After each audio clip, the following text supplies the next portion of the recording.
est-ce qu'on ne se serait pas trompé en suivant Jésus? Parce que, sincèrement, la foi chrétienne, ça apporte quoi, finalement, dans la vie? Sinon, plus de problèmes, plus de soucis. Je sais qu'il y en a ici, dans la salle, qui ont perdu des amis à cause de leur foi. D'autres ont pu perdre un conjoint, d'autres des parents ou des enfants.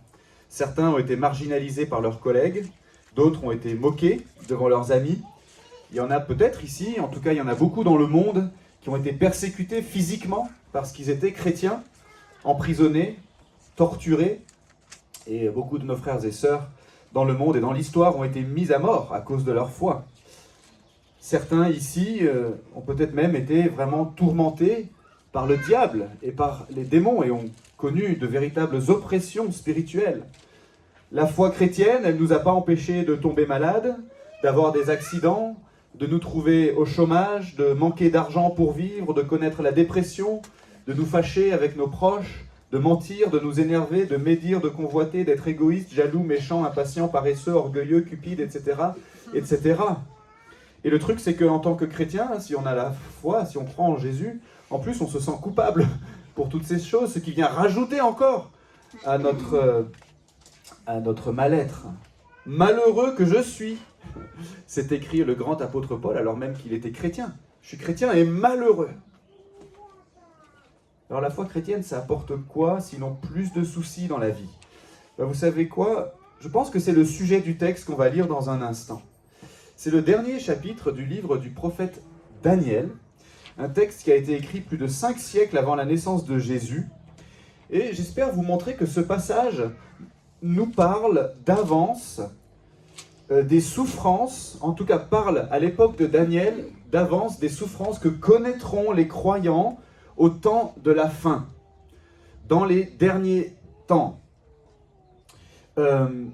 Ça a été écrit 5 siècles, plus de 5 siècles avant la naissance de Jésus. Je suis un peu fatigué en cette fin de week-end. Et ça a été écrit un petit peu, vous savez, vous avez déjà entendu parler des capsules temporelles, ces trucs qu'on enterre quelque part pour être ouvert plus tard dans l'histoire. J'ai découvert qu'à Strasbourg, il y a une capsule temporelle qui a été scellée en 1995 et qui doit être ouverte en l'an 3790. Je ne sais pas comment ils sont arrivés à cette date-là. Et je ne sais pas si on arrivera jusqu'en 3790 et que le Seigneur ne sera pas revenu. Mais en tout cas, vous connaissez ce concept, on enterre des informations pour qu'elles soient ouvertes, décelées, découvertes et lues bien plus tard dans l'histoire. Et ce texte de Daniel, c'est un peu comme ça. C'est un truc qui a été écrit il y a longtemps pour nous, 5 siècles avant la naissance de Jésus, donc à peu près plus de 2500 ans. Et c'est destiné aux croyants d'après la venue de Jésus. Et donc à nous. J'ai parlé du temps de la fin parce que dans la Bible et dans le contexte du livre de Daniel, le temps de la fin, il me semble, désigne cette période qui démarre avec l'avènement de Jésus, sa première venue. Et le Nouveau Testament nous confirme cette réalité, ce concept, parce que régulièrement dans le Nouveau Testament, il est question de nous pour qui la fin des siècles est arrivée. Hein, ces derniers jours dans lesquels nous sommes, dit l'apôtre Paul, déjà au 1er siècle. Et on est aujourd'hui dans cette période qui est généralement, en tout cas bien souvent, dans les Écritures qualifiée des derniers temps ou du temps de la fin. On est dans ce dernier chapitre de l'histoire ordinaire des hommes, désigné par cette expression, le temps de la fin. Et donc le temps de la fin a commencé au 1er siècle, hein, et on y est encore aujourd'hui. Et donc on est depuis la venue de Jésus dans l'ultime étape de l'histoire du monde. Et donc ce texte nous parle 5 siècles avant le début de cette période, de comment ça va se passer pour les croyants pendant cette période. Et comment ça se passe? On va le voir dans un instant. En fait, c'est compliqué. C'est compliqué. C'est difficile. Et si le texte en parle d'avance, plus de 5 siècles avant la venue de Jésus, c'est pour que les croyants, justement, le moment venu, ne soient pas surpris par les difficultés. Et qui ne trouvent pas ça bizarre de souffrir alors même qu'ils se sont ralliés au Messie qui était tant attendu, au libérateur qui devait venir et qui est venu. En tant que croyants, on s'est rallié à lui. On est le peuple du Messie. Mais ça n'a pas été la victoire tout de suite, ça n'a pas été le triomphe, ça n'a pas été la joie, la prospérité. Ça a plutôt été une période difficile, et c'est encore pour nous aujourd'hui une période difficile. Et pour pas qu'on soit surpris par ça, Dieu nous en parle d'avance. Et ce texte veut nous rappeler une vérité toute simple, mais qui est essentielle pour nous, c'est que l'objet de l'espérance chrétienne, c'est un truc extraordinaire, mais c'est un truc qu'on doit encore attendre de recevoir pleinement. Moi, ça fait longtemps qu'il est venu, Jésus. Plus de 2000 ans, à peu près. Je n'ai pas l'impression que le monde a été complètement délivré encore du mal, du péché, de la souffrance. Qu'est-ce qu'il attend? Peut-être qu'on s'est trompé. Peut-être que Jésus n'est pas le Messie. Mais en fait, ce texte est là pour nous rassurer et nous dire Dieu avait prévu ça d'avance. Il en avait parlé d'avance pour que le moment venu, on ne soit pas surpris. Notre espérance, c'est un truc qu'on doit encore attendre de recevoir pleinement. Souffrir, c'est normal pour des croyants, mais par la foi, en vertu de ce que Dieu a fait pour nous, par son Messie, eh bien, on peut tenir bon quand même. Et c'est tout le message de ce texte, mais lisons-le avant d'aller plus loin. Dans le contexte, dans le livre de Daniel, en fait, Daniel, il était en train de prier au chapitre 10, et puis il va recevoir une vision, celle d'un ange glorieux, vêtu de lin, qui va lui parler et lui révéler des choses à partir du chapitre 10. Et en fait, on est dans la continuité de ce discours en fait, qui dure depuis le chapitre 10. Donc on a trois chapitres d'un discours, d'une révélation qu'un ange glorieux est en train de donner à Daniel. Et si je peux juste vous résumer très très vite fait les chapitres 10 et 11, en gros, je ne vais pas prendre le temps de justifier ma position, mais je vous explique simplement ce que je pense et ce que beaucoup d'autres théologiens pensent avec moi. C'est qu'en fait les chapitres 10 et 11 nous résument d'avance, de manière prophétique, c'est une prédiction pour Daniel concernant les siècles qui suivent l'époque de Daniel. Et donc on a à peu près 5 voire 6 siècles d'histoire qui sont annoncés d'avance avec beaucoup de détails entre l'époque de Daniel et le moment de l'avènement du Messie, donc la naissance de Jésus. Et on arrive au chapitre 12, et là, il va nous parler de ce qui se passe, à mon avis, dans la période qualifiée des derniers temps, et qui est inaugurée par la venue de Jésus et son œuvre à la croix et sa résurrection. D'accord? Donc chapitre 12, le temps de la fin, voici ce que nous lisons. En ce temps-là, se lèvera Michel, le grand chef, celui qui tient bon en faveur des fils de ton peuple. Et ce sera un temps d'affliction, tel qu'il n'y en aura pas eu depuis que les nations existent jusqu'à ce temps-ci. En ce temps-là, ton peuple échappera, quiconque sera trouvé inscrit dans le livre. Beaucoup de ceux qui dorment dans la poussière de la terre se réveilleront, les uns pour la vie éternelle, et les autres pour la honte, pour l'abjection éternelle. Ceux qui auront été des clairvoyants resplendiront comme la splendeur de l'étendue céleste, et ceux qui auront enseigné la justice à la multitude comme des étoiles à toujours et à perpétuité. Toi, Daniel, tiens secrètes ces paroles et scelle le livre jusqu'au temps de la fin. Beaucoup alors le liront, et la connaissance augmentera. Et moi, Daniel, je regardais, et voici que 2 autres hommes se tenaient debout, l'un en deçà du bord du fleuve, et l'autre au-delà du bord du fleuve. L'un d'eux dit à l'homme vêtu de lin, qui se tenait au-dessus des eaux du fleuve, « Quand viendra la fin de ces prodiges ?» Et j'entendis l'homme vêtu de lin, qui se tenait au-dessus des eaux du fleuve, il leva vers les cieux sa main droite et sa main gauche, et il jura par celui qui vit éternellement que ce sera dans un temps, des temps et la moitié d'un temps, et que tous ces événements s'achèveront quand la force du peuple saint sera entièrement épuisée. J'entendis, mais ne compris pas. Et je dis, « Mon Seigneur, quelle sera l'issue de ces événements ?» Il répondit, « Va, Daniel, car ces paroles seront secrètes et scellées jusqu'au temps de la fin. Beaucoup seront purifiés, blanchis et épurés. Les méchants feront le mal et aucun des méchants ne comprendra, mais ceux qui auront de l'intelligence comprendront. Depuis le temps où sera interrompu le sacrifice perpétuel et où sera dressée l'abomination du dévastateur, il y aura 1290 jours. Heureux celui qui attendra et qui arrivera jusqu'à 1335 jours. Et toi, marche jusqu'à la fin. Tu te reposeras et tu te lèveras pour ton héritage à la fin des jours. » On va prier. Merci notre Dieu pour ce texte. Utilise-le maintenant, s'il te plaît, pour notre édification. On confesse, Seigneur, les limites de notre intelligence. Je confesse, Seigneur, qu'il y a des choses que je vais dire, peut-être qu'elles ne sont pas tout à fait conformes à tes intentions. Je prie, Seigneur, malgré tout, que les paroles qui vont sortir de ma bouche dans les prochaines minutes vraiment nous encouragent, conformément à ta volonté. S'il te plaît, aide-nous par ton esprit, Seigneur. Éclaire-nous. Permets-nous de tirer de ce texte un peu mystérieux, de tirer de ce texte quand même une richesse pour nous aujourd'hui, de la nourriture pour notre âme. Nous le prions au nom de Jésus. Amen. Alors, premier point par rapport à ce texte, regardez les versets 1 à 4. Notre condition actuelle en tant que chrétien est à la fois exceptionnelle et misérable. Le temps de la fin, clairement, est un temps d'ambivalence.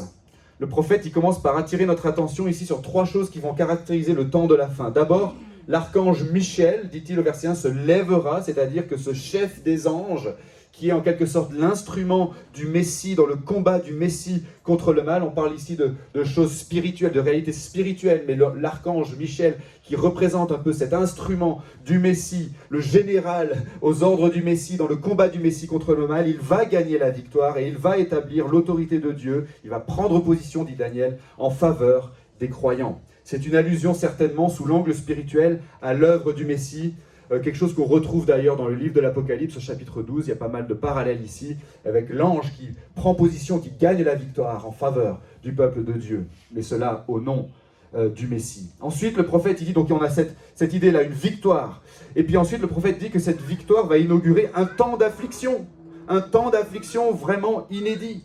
Et troisièmement, le prophète dit que les croyants échapperont, c'est-à-dire qu'ils seront préservés par Dieu, parce que leurs noms sont inscrits dans le livre de Dieu, dit-il. Quoi qu'il leur arrive pendant ce temps d'affliction, les croyants hériteront en fin de compte de la vie éternelle. Verset 2 toujours. Tandis que les non-croyants seront condamnés. Les croyants, appelés dans notre passage des clairvoyants, au verset 3, seront comme des étoiles dans le paradis pour toujours. Et donc on a ces 3 choses. Déjà dans ces 4 premiers versets de ce chapitre, on a ces 3 réalités qui caractérisent le temps de la fin. La suprématie du Messie, la souffrance dans le monde et la sécurité des croyants. La suprématie du Messie, la souffrance dans le monde et la sécurité des croyants.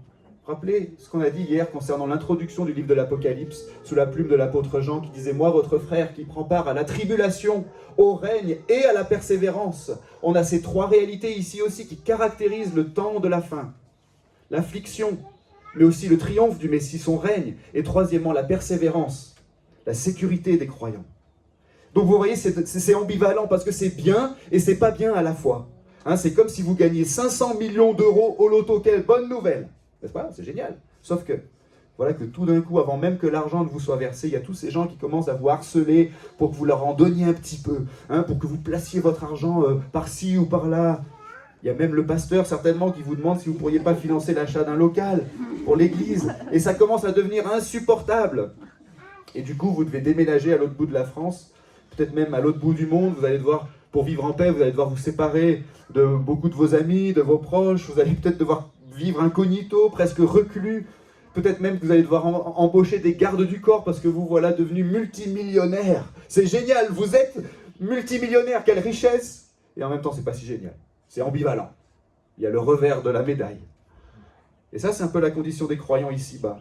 D'un côté, si on est en Christ, on est plus riche que riche. C'est-à-dire que Jésus, le Messie, il est venu de la part de Dieu, il est venu nous délivrer du mal et de la mort.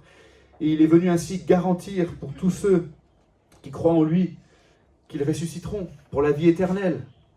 Il faut savoir qu'on était, n'est-ce pas, par nature séparés de Dieu. Par notre propre faute, on était morts spirituellement, on n'était pas destinés à aller au paradis. Parce qu'il n'y a rien d'impur qui peut entrer au paradis. Mais Jésus a pris nos fautes et notre impureté, il les a portées sur la croix. Et là, sur la croix, il a subi à notre place la séparation d'avec Dieu. Il a souffert, il est mort, et le 3e jour, il est ressuscité. Et par ce moyen, il a vaincu le mal et la mort. On peut dire en quelque sorte que c'est par ce moyen, le moyen de la résurrection de Jésus, que dans le monde spirituel, l'archange Michel s'est levé, pour reprendre le langage de Daniel ici, et qu'il a terrassé le dragon, comme on le voit dans l'Apocalypse chapitre 12. C'est par ce moyen, le moyen de la mort et de la résurrection de Jésus, que Jésus a établi sa suprématie, et qu'il a garanti la sécurité éternelle des croyants, parce qu'il a vaincu et terrassé tous nos ennemis, déjà par la croix, ou plus précisément par le tombeau vide. Si on lui fait confiance, ça veut dire qu'on est inscrit dans le livre de Dieu. On va briller comme des étoiles dans son royaume. En Christ, donc, vous voyez, on est plus riche que riche. Mais en même temps, il y a des souffrances, ici-bas. Qui c'est qui peut témoigner qu'il n'a jamais eu de souffrance ici-bas? Et des souffrances particulières même pour les chrétiens. Et sous l'angle spirituel, la Bible nous explique que c'est le diable en fait qui nous poursuit et qui nous harcèle. On fait l'expérience du combat spirituel ici-bas. Le diable qui est le chef de nos problèmes. Il nous harcèle, pourquoi? Parce qu'on a gagné le jackpot, si j'ose dire.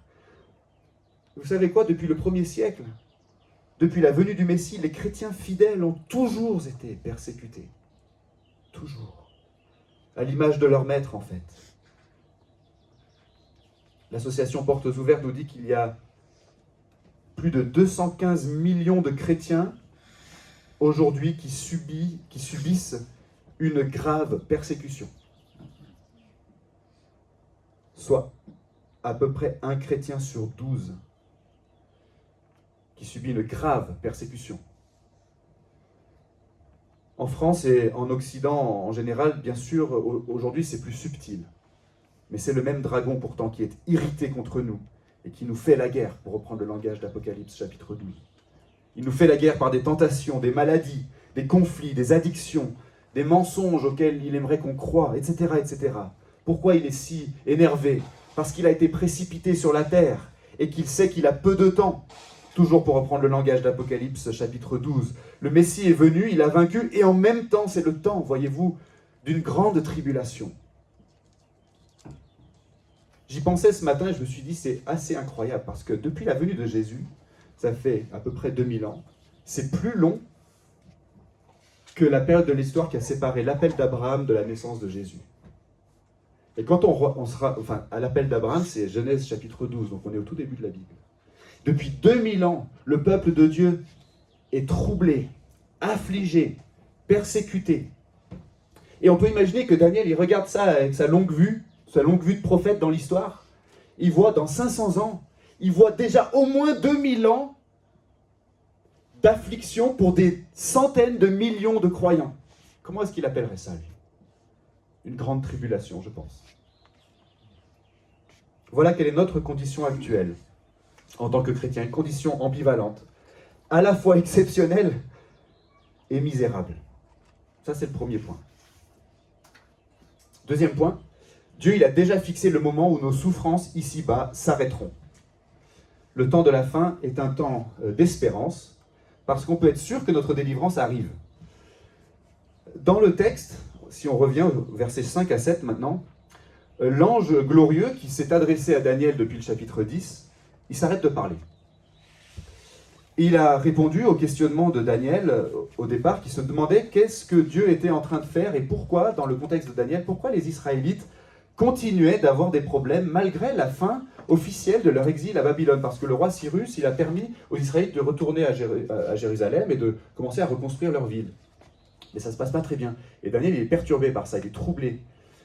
Et il souffre intérieurement de cette situation. Et l'ange lui a dit en gros, écoute, Daniel, il faut encore patienter quelques siècles en fait avant la venue du Messie. Et voici quelques éléments qui permettront aux croyants de reconnaître sa venue. Et ça, c'est les chapitres 10 et 11. Mais il faut comprendre, Daniel, que même une fois qu'il sera venu et qu'il aura vaincu le mal et la mort, il faudra encore souffrir. Et même plus qu'avant. Mais au moins, les croyants ne souffriront plus pareil, parce que leur foi sera plus solide et mieux fondée en raison de la venue et de la victoire du Messie. Et là, il y a deux autres anges, semble-t-il, qui apparaissent, et l'un d'eux demande à l'ange principal, verset 6, « Quand viendra la fin de ces prodiges que tu viens de décrire, en fait ?» Et de manière très solennelle, l'ange répond que ces événements s'achèveront dans un temps, des temps et la moitié d'un temps. Verset 7.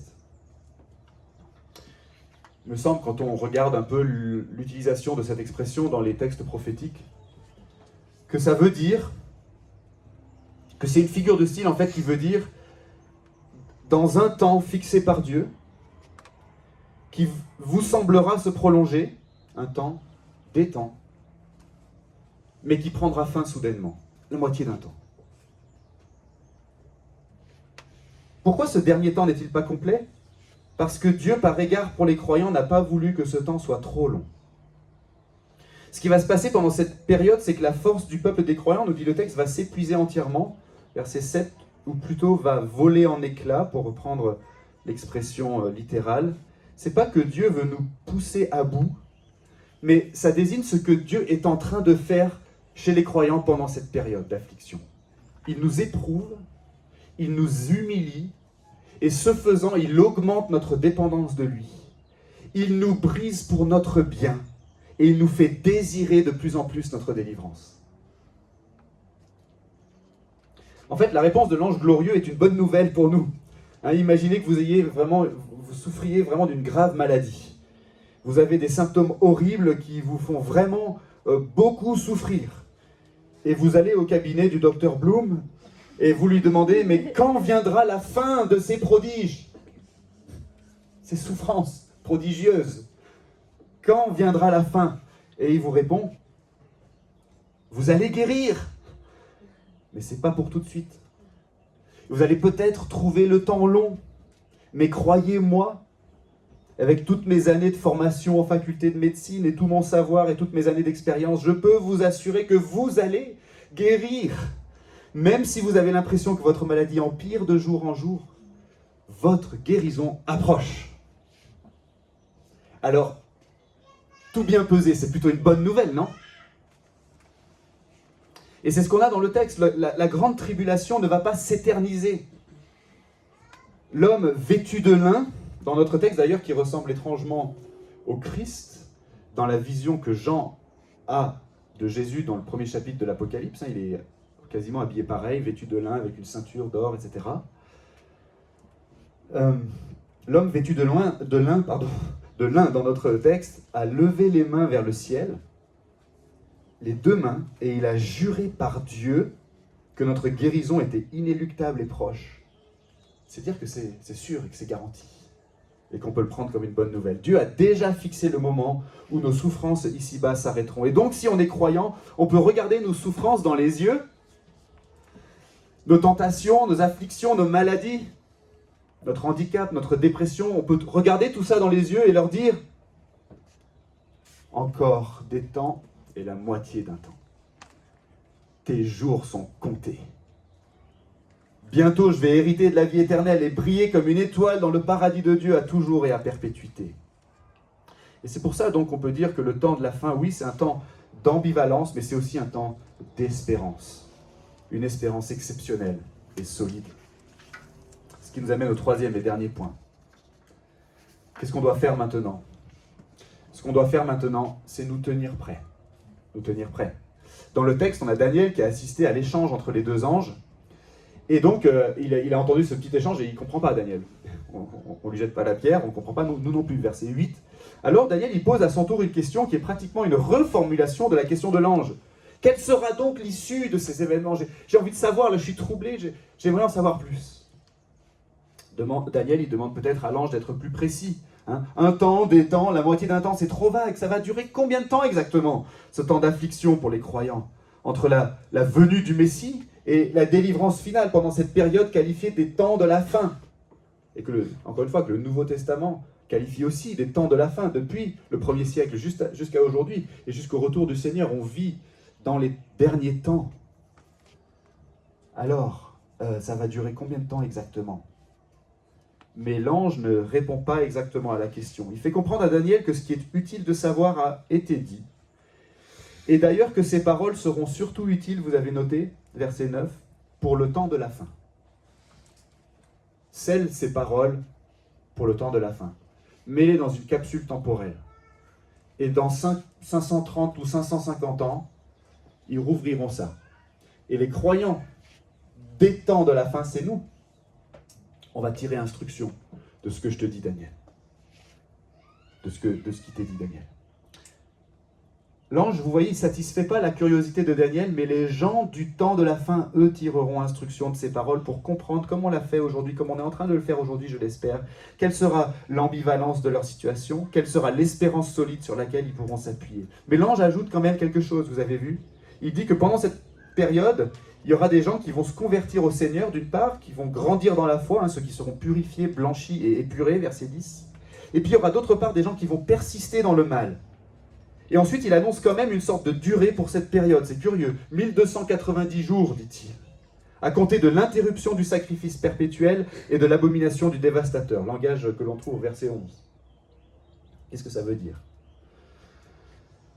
Alors, quand on n'a pas le contexte des 11 chapitres précédents du livre de Daniel, c'est un peu difficile à comprendre, mais au chapitre 9, il y avait la fameuse vision des 70 semaines.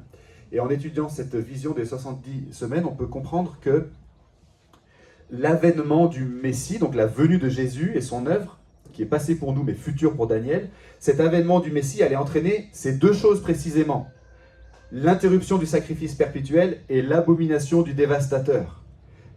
L'interruption définitive des sacrifices au temple, premièrement, puisque Jésus s'est offert une fois pour toutes en sacrifice pour les croyants, donc les sacrifices au temple n'ont plus lieu d'être, et ils ont effectivement été abolis. Et d'autre part, la profanation du temple de l'Éternel, une profanation absolue, puisque le temple, en fait, serait finalement détruit en l'an 70. Vous voyez, tout ça, ça s'est passé en l'espace d'une génération.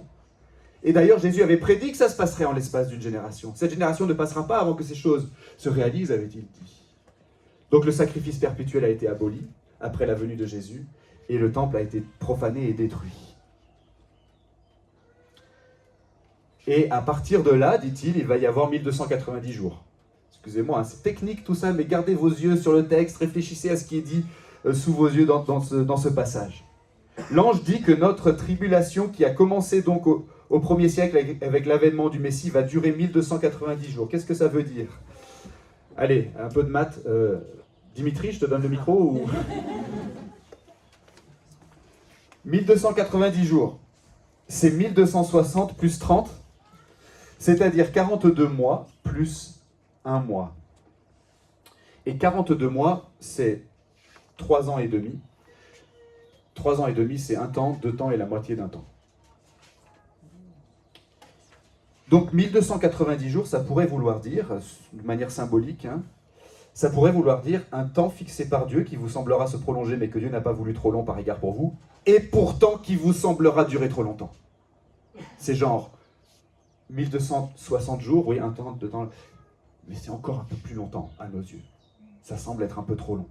Comme si ça dépassait le délai qu'on pouvait attendre. D'ailleurs, c'est pas 1290 jours qu'il faudra attendre, nous dit l'ange, mais même 1335 jours, c'est-à-dire encore 1 mois et demi de plus. 1 mois, dans la manière de compter des Juifs, c'est 30 jours. Il y a 360 jours dans une année. Donc vous pouvez faire les maths si vous voulez, hein, faire les calculs, sortez vos calculettes, mais ce que je vous dis est vrai. Hein. 42 fois 30 égale 1260. Et le résultat est très agréable, Dimitri. Ça, c'était une référence pour ceux qui étaient présents à sa soutenance. Vous voyez, le temps de notre délivrance a été fixé par Dieu, mais on doit être prêt à attendre peut-être plus longtemps qu'on l'imagine. C'est peut-être ça que veut dire le texte ici. De notre point de vue, on va avoir l'impression que Dieu est en retard dans l'accomplissement de ses promesses. On va avoir l'impression que nos souffrances commencent quand même à durer un peu. Et peut-être justement que dans les temps de la fin, on va être tenté de se dire « Et si finalement on s'était complètement trompé? Et si finalement Jésus de Nazareth, c'était pas le Messie? Peut-être qu'on n'a pas bien compris. Peut-être qu'il n'y a même pas de Dieu, parce que franchement, ça fait si longtemps qu'on attend qu'il mette un terme à la souffrance et au mal et à la mort dans ce monde. » C'est un peu comme quand on a rendez-vous avec quelqu'un qui nous dit « Je vais arriver dans la soirée ». Pour vous, la soirée, ça commence à 18h. Vous commencez à être fatigué autour de 18h et vous attendez, il n'arrive pas. 18h30, 19h, 19h30, 20h, 20h30, toujours personne. Et vous vous dites quoi naturellement? Bon, il a dû se prendre les bouchons. Ou il a raté son bus, ou il a eu un empêchement de dernière minute. Il y a peut-être qu'il m'a posé un lapin, tout simplement. Ou peut-être que mon ami était un ami imaginaire. Mais ces derniers versets du livre de Daniel sont là justement pour nous empêcher de croire ça au sujet de Dieu. Le texte est là pour nous prévenir. Nous qui sommes dans les temps de la fin. Nous qui sommes dans la grande tribulation. Le texte veut nous prévenir que c'est normal si ça semble durer plus longtemps que ce qu'on pensait. Le texte nous exhorte ici à encore plus de patience. Heureux celui qui attendra et qui arrivera jusqu'à 1335 jours. Verset 12. Ça vous fait peut-être penser à cette histoire que Jésus a racontée un jour. C'était l'histoire d'un mariage. Il y avait le marié qui devait arriver dans la soirée. Et comme c'était la coutume à l'époque, il y avait 10 demoiselles d'honneur qui devaient l'attendre pour l'accueillir quand il arriverait et l'accompagner dans la salle des noces. Sauf que, comme ça arrive souvent dans les mariages, il y avait du retard. Et le marié, il s'est fait tellement attendre que les demoiselles d'honneur, elles se sont même endormies. Quand il est enfin arrivé, les demoiselles d'honneur, elles se sont levées pour l'accueillir, mais voilà, la moitié d'entre elles, elles n'avaient pas prévu d'attendre aussi longtemps. On le sait, parce qu'elles n'avaient pas prévu assez de carburant pour leur lampe. Et parce qu'elles n'étaient pas prêtes, elles n'ont pas pu entrer avec le marié dans la salle des noces, et elles sont restées dehors, et il ne leur restait plus que leurs yeux pour pleurer. Et la conclusion de Jésus, veillez donc, puisque vous ne savez ni le jour ni l'heure. Veillez. L'attente va nous sembler longue, peut-être plus longue qu'on l'imaginait. Mais ce qu'on doit faire maintenant, c'est nous tenir prêts. Nous tenir prêts. Depuis 2000 ans, on doit se tenir prêts. C'est vrai qu'on souffre ici-bas. Le temps nous semble long. Depuis des siècles maintenant, les chrétiens sont persécutés, opprimés, harcelés, éprouvés, de plein de manières différentes, et on en a tous fait l'expérience dans notre vie. C'est parce que le diable nous fait la guerre. Et ce texte est là pour nous dire c'est normal. Dieu, il a voulu mettre dans une capsule temporelle ce message à destination des croyants des temps de la fin. C'est normal. Ça vous paraît long? C'est normal. Heureux celui qui attendra même jusqu'à 1335 jours. Heureux celui qui prévoit plus de carburant pour sa lampe. Heureux celui qui sera prêt. Heureux ceux qui patientent. Et il y a tant d'autres passages de la Bible qui sont là pour nous confirmer cette réalité que dans les temps de la fin, pour tous les croyants, il y aura des tribulations, de la souffrance, que ce sera dur, et que ce sera dur de patienter. Tous ceux qui veulent vivre pieusement en Christ Jésus seront persécutés, dit l'apôtre Paul. C'est par beaucoup de tribulations qu'il nous faut entrer dans le royaume de Dieu. Nous sommes co-héritiers avec Christ si toutefois nous souffrons avec lui. Vous n'avez pas encore résisté jusqu'au sang en combattant contre le péché. Résistez au diable, sachant que les mêmes souffrances sont imposées à vos frères dans le monde, vous pourrez ajouter dans l'histoire. Vous serez haïs de tous à cause de mon nom, dit Jésus, etc., etc., etc. Voilà notre condition, heureuse et malheureuse à la fois. Nous qui sommes frères dans la tribulation, frères dans le règne de Jésus, et frères en persévérance. Finalement, la foi chrétienne, ça apporte quoi? Sinon plus de soucis dans la vie. Malheureux que je suis, c'est écrit le grand apôtre Paul, qui me délivrera de ce corps de mort, et juste après, grâce soit rendue à Dieu, par Jésus-Christ notre Seigneur. Jésus le Messie est venu et il a vaincu. Il a établi son règne par sa mort et sa résurrection. Il est au ciel et il administre son règne aujourd'hui même par le moyen de sa parole, et il va revenir, mettre un terme à nos souffrances. Ce qui veut dire qu'on souffre encore, et on souffre peut-être plus, mais on souffre plus pareil. C'est l'ambivalence, vous voyez, de notre condition actuelle. Le fameux « déjà » et « pas encore » dont on parle beaucoup en théologie. Ou pour le dire autrement, « encore mais plus pareil ». Un prédicateur de notre église a utilisé cette expression récemment, il s'agit de Dimitri. Et vous pouvez aller le voir pour lui demander la source originale de cette expression. Encore mais plus pareil. Parce que cette grande tribulation, c'est aussi un temps d'espérance. On souffre encore, mais on souffre plus pareil, on souffre avec espérance. Nous savons pour sûr que Dieu a fixé le moment où on sera définitivement délivré du mal. Ce sera lorsque Jésus reviendra dans la gloire et que les morts ressusciteront pour le jugement, et à ce moment-là, tous les croyants recevront leur héritage comme Daniel à la fin des jours, verset 13. Et ils seront pour toujours consolés dans la présence de Dieu. Ce jour arrive, même s'il semble tarder, et on doit se tenir prêt. On doit garder nos lampes allumées et continuer de prendre à cœur la vocation et même la mission que le Messie nous a confiée en attendant. Dieu n'est pas retardé à cause d'un bouchon. Dieu n'est pas retardé parce qu'il a loupé son bus. Dieu n'a pas eu un empêchement de dernière minute. L'apôtre Pierre nous dit en fait pourquoi le temps nous semble long, pourquoi le Seigneur tarde à venir. Qu'est-ce qu'il dit? Le Seigneur use de patience envers vous. Il ne veut pas qu'aucun périsse, mais il veut que tous arrivent à la repentance. Dieu tarde parce que c'est lui qui est patient. Il prend le temps qu'il faut pour nous administrer ses bons traitements. Il veut sauver tous ses élus sans exception.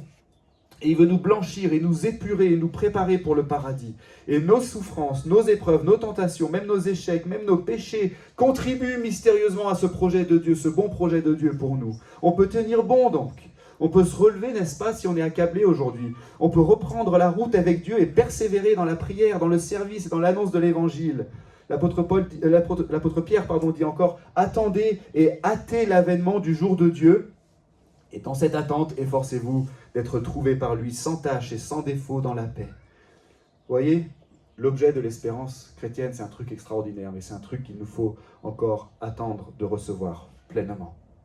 Comme le dit aussi l'apôtre Paul, dans un passage dont on parlera la semaine prochaine, où il parle des souffrances du temps présent, c'est-à-dire des souffrances de la grande tribulation, les souffrances de notre condition à nous croyants des derniers temps. Il dit, c'est en espérance que nous avons été sauvés. Or, l'espérance qu'on voit n'est plus espérance. Ce qu'on voit, peut-on l'espérer encore? Mais si nous espérons ce que nous ne voyons pas, nous l'attendons avec persévérance. Amen. Prions. Merci en effet, notre Dieu, notre Père, pour la sécurité que nous avons en Jésus-Christ. Merci parce qu'il est venu. Merci parce que, pour ainsi dire, l'archange Michel s'est levé en faveur de ton peuple. Le Messie a gagné la victoire par sa mort et sa résurrection. Et par la foi en lui, nous sommes dans son règne déjà, spirituellement. Mais c'est aussi un temps de tribulation. Mais par ta grâce, c'est aussi un temps de persévérance. Merci pour ton Saint-Esprit qui habite en nous et qui nous a scellés pour le jour de la rédemption. Aide-nous à grandir dans la foi, aide-nous à grandir dans le service, aide-nous à être fidèles dans la mission que tu nous as confiée en attendant. Aide-nous à nous tenir prêts. Aide-nous à être vigilants. Aide-nous à avoir assez de carburant dans nos lampes pour qu'on soit prêt le moment venu. Et nous prions tout cela au nom glorieux de Jésus-Christ. Amen.